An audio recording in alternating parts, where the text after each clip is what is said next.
जहां एक तरफ बसपा प्रमुख मायावती ने अखिलेश यादव पर जमकर निशाने साधे, तो वहीं सपा अध्यक्ष के बचाव में उनकी ही पार्टी के महासचिव नेता स्वामी प्रसाद मौर्य इस जंग में कूदते नजर आए और वह अखिलेश यादव का बचाव करते नजर आए। न सिर्फ अखिलेश यादव बल्कि समाजवादी पार्टी का भी बचाव किया। जी हां, स्वामी प्रसाद मौर्य ये वही नेता हैं जो काफी लंबे वक्त तक बसपा का भी हिस्सा रहे हैं, तो बसपा की काफी अंदरूनी बातें जानते हैं।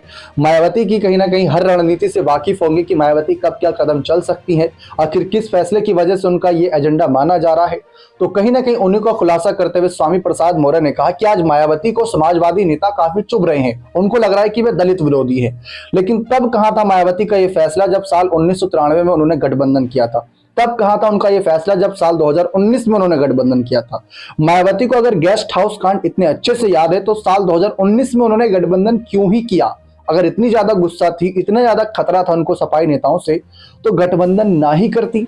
मायावती ने भले ही उस पर अपनी राय रखी थी कि उन्होंने एक बार कोशिश की थी कि सपा नेताओं की विचारधारा को बदला जा सके, लेकिन नहीं बदल पाई, तो गठबंधन क्यों ही किया था? साल 1993 में आपको विचारधारा की याद नहीं आई थी, वो छोड़िए साल 2019 में याद नहीं आई थी। इसके बाद उन्होंने कहा कि सपा बसपा गठबंधन में आती है तो बेहतर रहता है, लेकिन इस वक्त फिलहाल हमारा सबका मकसद एक होना चाहिए, भाजपा को हराने का, जो कि मायावती का नजर नहीं आ रहा है, क्योंकि मायावती के 90% जो बयान है वह विपक्षी पार्टियों के खिलाफ आ रही हैं, ज्यादातर अखिलेश यादव के खिलाफ आ रहे हैं। और अखिलेश यादव ही एक ऐसे नेता हैं जो उत्तर प्रदेश में भाजपा को रोकने का मादा रखते हैं। ये हम इस वजह से कह रहे हैं क्योंकि यूपी विधानसभा चुनाव में जहां बसपा एक सीट पर सिमट जाती है, 100+ सीट समाजवादी पार्टी निकालती है।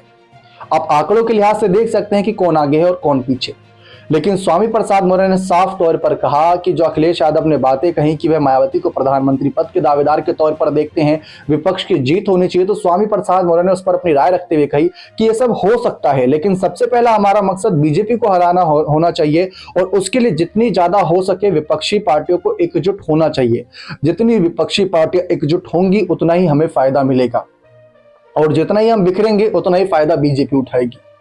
तो स्वामी प्रसाद मौर्य ने पहली बार कह सकते हैं कि खुले मंच पर आए और बिना किसी धार्मिक बयान के सपा नेताओं का बचाव करा। ये बहुत ही बेहतरीन बात नजर आई, क्योंकि मायावती के बयान से काफी असर पड़ रहा था, उनको दलित विरोधी बताया गया। लेकिन अगर ऐसा होता तो अखिलेश के पीडीएफ फॉर्मूले पर सबसे पहले आंच आती, क्योंकि उसमें दलित वोटर्स अखिलेश से छिटक जाते। लेकिन स्वामी प्रसाद मौर्य ने सही समय पर आकर मायावती को जवाब दिया है। अब पलटवार तो बनता है, मायावती इसका पलटवार जरूर करेंगे। अब देखते हैं उनका पलटवार क्या रहता है। बने रहे चैनल के साथ, बहुत बहुत धन्यवाद।